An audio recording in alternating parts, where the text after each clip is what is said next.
আসসালামু আলাইকুম রহমতুল্লাহি ওবরকাতুহু।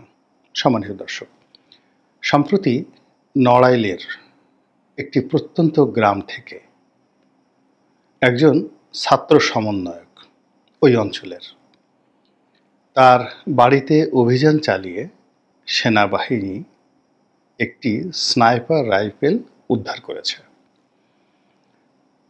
এটি বাংলাদেশের রাজনীতির জন্য অশনির সংকেত। আমাদের এই শান্তিপ্রিয় জনগোষ্ঠীর জন্য রীতিমতো যাকে বলা হয় একটি ভয়াবহ কালবৈশাখী বা সুনামির আলামত। এবং এই স্নাইপার রাইফেলের উদ্ধার এবং এই অস্ত্রের বিস্তার, এই অস্ত্রের ব্যবহার সাম্প্রতিক সময়গুলোতে, এগুলোর প্রেক্ষিতে আমাদের এই দেশে সম্ভাব্য যে জিনিসগুলো ঘটতে পারে তার কিছু আলামত, বিভিন্ন মানুষের বক্তব্য এবং রাজনৈতিক অস্থিরতা, সীমান্তে অস্থিরতা, দেশি বিদেশি যে চক্র রয়েছে তাদের স্বার্থ এই বাংলাদেশে বাস্তবায়ন করার জন্য এই স্নাইপার রাইফেল প্রসঙ্গটি কতটা ভয়াবহ হতে পারে সেই বিষয়গুলো নিয়ে আলোচনা করব। আপনারা সবাই জানেন যে এই জুলাই আগস্ট বিপ্লবে বহু মানুষ হতাহত হয়েছে, অর্থাৎ আন্দোলনকারী যারা আছেন তারা হত্যাকাণ্ডের শিকার হয়েছেন।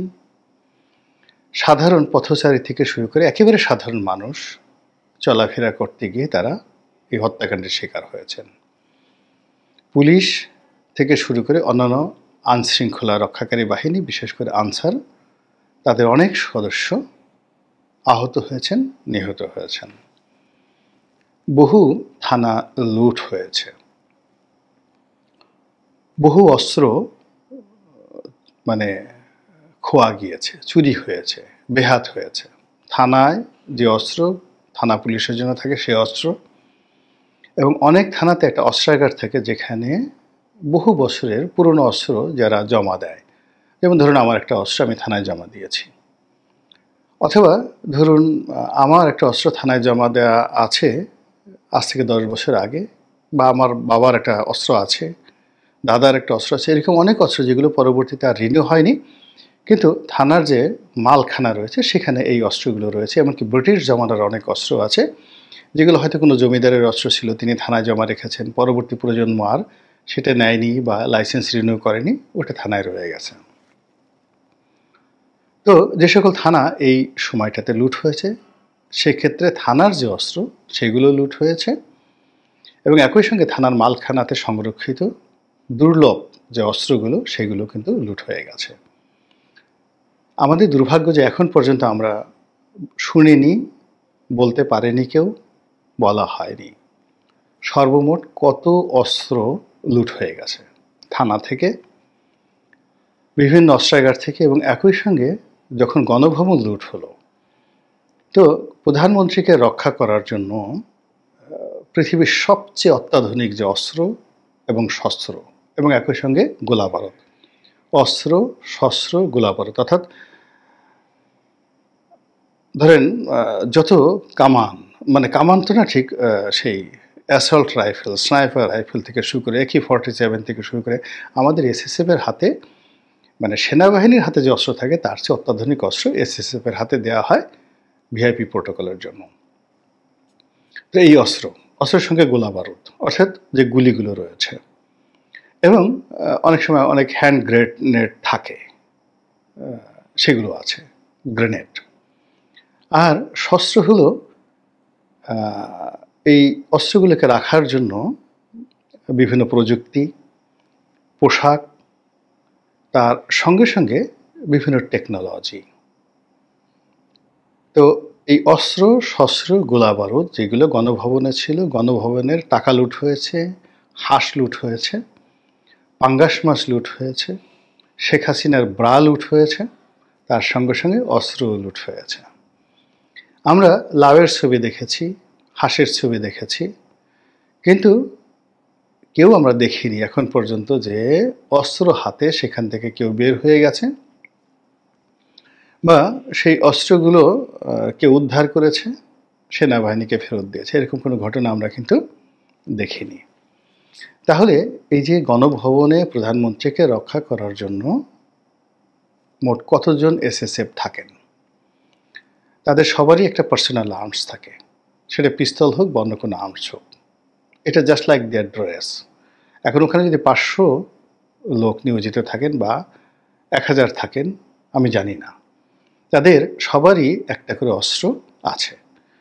2 নম্বর হলো যে তারা যে কমান্ডটা পরিচালনা করেন, ব্যক্তিগত অস্ত্রের বাইরে আরও কিছু অস্ত্র রয়েছে, যেটি গাড়ি বহরে যাওয়ার সময় গাড়িতে থাকে,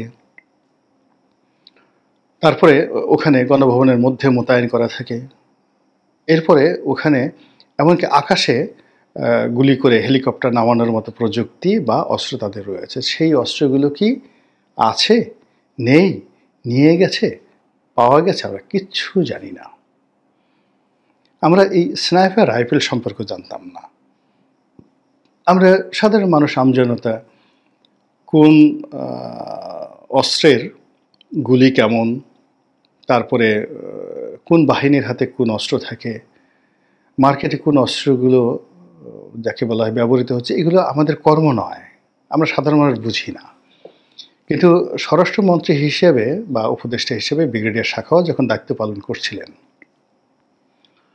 তখন তিনি আনসারদের যে হেডকোয়ার্টার সেখানে ভ্রমণ করতে গিয়ে, অর্থাৎ সেখানে ইন্সপেকশন করতে গিয়ে তিনি যে সকল কথা শুনেছেন আনসার সদস্যদের কাছে এবং আহত আনসার সদস্যদেরকে দেখতে গিয়ে তিনি সে হাসপাতালের যারা কর্তব্যরত চিকিৎসক তাদের মুখে যে বক্তব্য শুনেছেন, তার চোখ রীতিমতো ছানা বড়া হয়ে গিয়েছিল এবং তিনি মিডিয়ার সামনে এসে বক্তব্য যা দিয়েছিলেন ওটার কারণে তার চাকরি চলে যায়।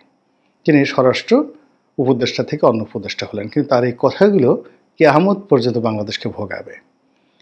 তিনি যে কথাগুলো বলেছিলেন যে আনসার সদস্যরা সাক্ষ্য দিচ্ছে যে সাধারণ পোশাক পরা, অর্থাৎ সিভিল ড্রেস পরা অনেক সন্ত্রাসী এই স্নাইপার রাইফেল নিয়ে সরাসরি তাদেরকে গুলি করেছে এবং এটা আনসাররা হতবিহ্বল হয়ে গেছে যে এই ধরনের অত্যাধুনিক অস্ত্র শস্ত্র তো সেনাবাহিনীর কাছেও নেই, পুলিশের কাছেও নেই। তা এই অস্ত্র সাধারণ মানুষের কাছে, সিভিল ড্রেসের লোকের কাছে আসলো কি করে? এবং তারা যে আওয়ামী লীগের লোক নয় এটা কনফার্ম। এর কারণ হলো আওয়ামী লীগের লোক তো ওই সময়টিতে আনসারের উপর গুলি করবে না। আরও আশ্চর্য ব্যাপার হলো যে যারা মারা গেছেন, আহত হয়েছেন, নিহত হয়েছেন, যাদের সুযোগ হয়েছে পোস্টমর্টেম করার, তাদের শরীর থেকে যে গুলি বের করা গেছে এর বেশিরভাগ গুলি হলো এই স্নাইপার রাইফেলের গুলি। পুলিশের হাতে, আর্মির হাতে, আনসারের হাতে যে গুলিগুলো রয়েছে, যে অস্ত্রগুলো রয়েছে, সেইগুলোর সঙ্গে এই স্নাইপার রাইফেল এবং এই রাইফেলের যে গুলি, এগুলোর আকাশ পাতাল ডিফারেন্স। দ্বিতীয়ত হলো যে এই রাইফেলগুলো বাংলাদেশে নিষিদ্ধ, এগুলো এলো কি করে? আর বেসামরিক লোক এই অস্ত্র শুধু যারা আপনার কাছে দিলেও তো আপনি অস্ত্র চালাতে পারবেন না। আপনাকে একটা পিস্তলের গুলি করতে বললেই তো আপনার হাত পা কাঁপাকাঁপি শুরু হয়ে যাবে, শব্দ শুনলে আপনি চিত হয়ে পড়ে যাবেন। তো ধরুন এরকম যারা স্নাইপার রাইফেল চালিয়েছেন তারা তো দীর্ঘদিন প্রশিক্ষণ নিয়েছেন, অস্ত্র এসেছে, তাদেরকে প্রশিক্ষণ দেওয়া হয়েছে, প্রশিক্ষণের জন্য তাদেরকে অর্থ দেওয়া হয়েছে এবং তারা যে ঝুঁকি নিয়েছেন এই ঝুঁকির জন্য তাদেরকে, তাদের পরিবারকে একটা নিশ্চয়তা দেওয়া হয়েছে এবং এই পরিকল্পনাটা 1 দিন 2 দিন 3 দিনের নয়, এটা হয়তো কয়েক বছর ধরে এটা চলছে। আদারওয়াইজ এই স্নাইপার রাইফেলগুলো চালানোর জন্য বেসামরিক পোশাকে যারা ছিলেন